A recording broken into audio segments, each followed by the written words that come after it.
On March 14, 1968, Governor Jack Williams signed two bills that created Arizona's public safety personnel retirement system, often referred to as PSPRS. The birth of a statewide retirement plan for police officers and firefighters was a result of years of work at the Arizona legislature, an effort meant to professionalize public safety in our state and to provide a secure middle-class retirement to the men and women who protect our communities. Benny Ashley, a retired Phoenix firefighter and public safety leader who today is 101 years old. Ashley was 50 years old when he helped lead the creation of a public safety retirement system. He still remembers what PSPRS meant to his colleagues at the Phoenix Fire Department. So I retired at $666 a month, which was, that don't sound like a lot of money today, but back then, I mean, it was comparable to everything. So it was a good pension. Oh, sure. I mean, it put you at ease. I mean, you could do your job and knew that if something happened, I mean, your family was going to be taken care of.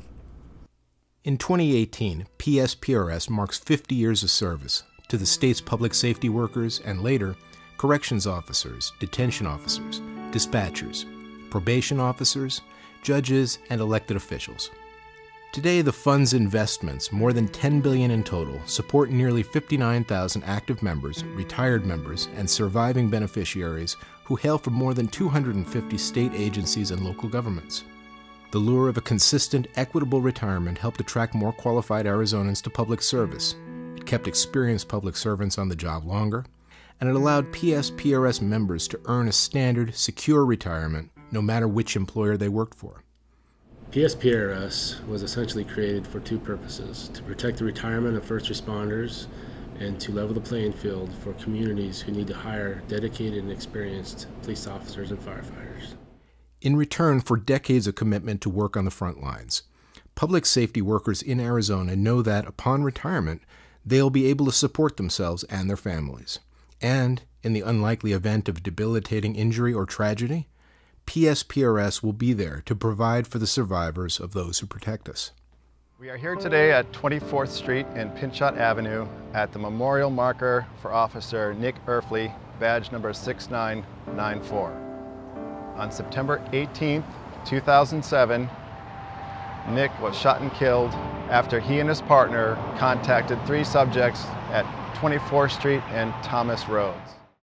So Rob and his partner were doing exactly what they did every day. They had actually just gotten back from the jail, and they were driving up 24th Street when they saw three people who were impeding traffic crossing in the middle of the street. And as they were driving by, the one guy flashed some gang signs at them, and they thought, oh, this doesn't look good. And so they pulled him over. Nick's murderer initially complied as well, and then until he didn't. Until, as Rob was putting the handcuffs on him, he pulled a gun out and shot Nick. You know, when something like that happens, really just there's so many questions that start flooding your mind immediately. And I'd always heard, you know, if something happens to your spouse in the line of duty, don't worry about it, you'll be okay. But you have no idea what that means. And for me, the fact that that this pension is there for the rest of my life says to me that the state and those people who came up with this benefit, that they respect my husband's sacrifice and the sacrifice of the family, in that they didn't just forget about it after the first few months or the first few years. Because you do, I think one of the things you worry about when you lose a spouse is, will people forget? You know, will people forget what kind of a sacrifice he made? Will people forget, you know, what he did and how that really did make our community safer? Airstack, Granite Mountain 7, how do you copy me? Is that air? Granite Mountain. I hear saws running, that's not good. Operation. Airstack, Granite Mountain 7! Okay, Granite Mountain 7, Salt Lake City, got some trouble. Okay, I'm here with Granite Mountain Hot Shots. Our escape route has been cut off. We are preparing a deployment site, and we are burning out around ourselves in the brush. And I'll give you a call when we are under the shelters. Mountain 7, Bravo 33 here on the ground.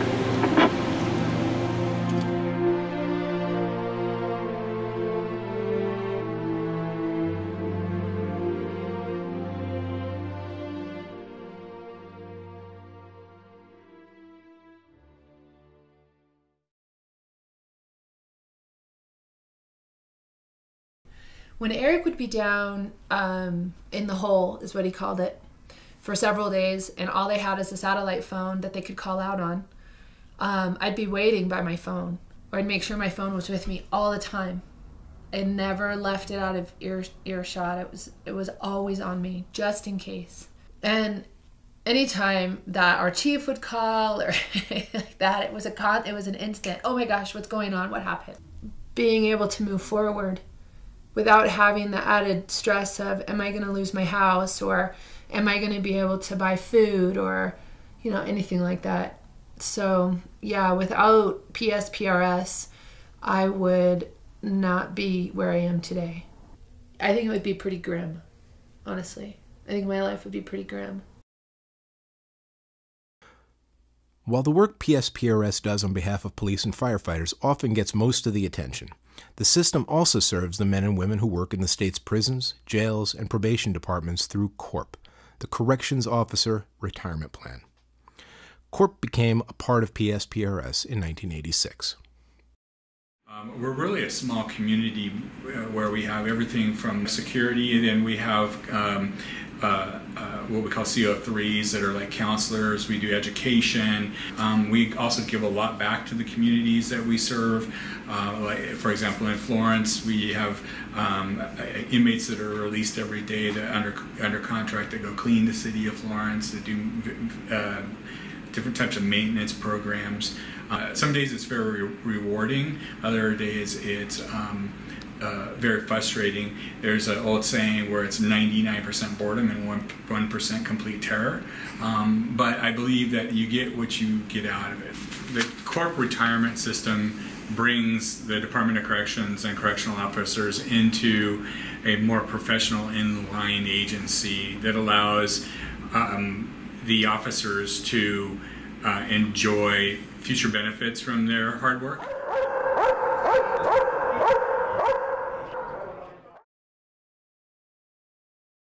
The final plan which comprises PSPRS is EORP, the Elected Officials Retirement Plan, established by law in 1985. EORP members include elected public servants at the local, county, and state level, as well as court commissioners, judges, and justices of the court. The Elected Officials Retirement Plan is credited with helping draw some of the most talented legal minds from Arizona's private and public sector legal communities.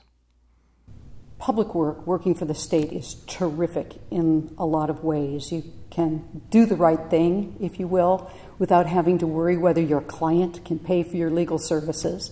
So there's the possibility of, as a judge, helping to interpret the law and shape the law in the state. And there's a possibility in other state employments of being able to do good, to do the right thing, to help people get the benefits that they're entitled to. All that being said, public employment usually doesn't pay what equivalent private employment will pay. I think I became Court of Appeals judge at 42 and Supreme Court at 46. A lot of people in those ages are just starting to think about retirement, and that really did help support my decision to become a judge. Today, PSPRS employs a staff of more than 50, dedicated to serving the system's members and employers statewide. These professionals handle everything from educating members about their slate of benefits to helping active duty first responders purchase service time toward their retirement. From cancer insurance to handling beneficiary paperwork, the PSPRS team provides comprehensive customer service for nearly 60,000 members, the equivalent of a medium-sized city. In my position as the executive director of the Arizona Fraternal Order of Police, I've attended almost every PSPRS board meeting for the past 18 years. I'd like to thank the professional staff at PSPRS for everything that they've done for the members for the past 18 years that I've been attending meetings. One of the things that I can tell you is the staff here at PSPRS is knowledgeable, they're responsive. Members from all over the state can contact them by phone, by email, show up in person, and they'll be given good information and assisted with just about everything that they need from a very knowledgeable professional staff. Beyond the dollars and cents, the investments and the returns, PSPRS stands committed to serving those who protect Arizona and those who help lead the state. There is also a sense of partnership, exhibited not only by those who work for the system, but by the system's membership. In 2016, the state's public safety community worked closely with a bipartisan coalition of Arizona legislators and the community to pass reforms that improved PSPRS's financial position. Codified in a statewide ballot measure known as Proposition 124, and passed by voters in a landslide, these changes show exactly how much the police officers, firefighters, and other members are invested in PSPRS. As PSPRS pushes forward into its next 5 decades, it's with a newly diversified investment strategy meant to guard against extreme fluctuations in the global marketplace. Over the last 10 years, the PSPRS investment team has built one of the most diversified and stable pension trusts in the country, and their work continues to gain attention and accolades from other investment professionals and media. Last year, this new strategy resulted in PSPRS's investments earning more than $1 billion for the fund, its membership, and the taxpayers of Arizona, all while taking far less risk than the vast majority of other pensions.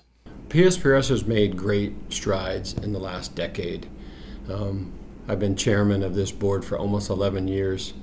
When I came on to the board, a lot of people before me had set a pathway to put PSPRS on a better trajectory for the future.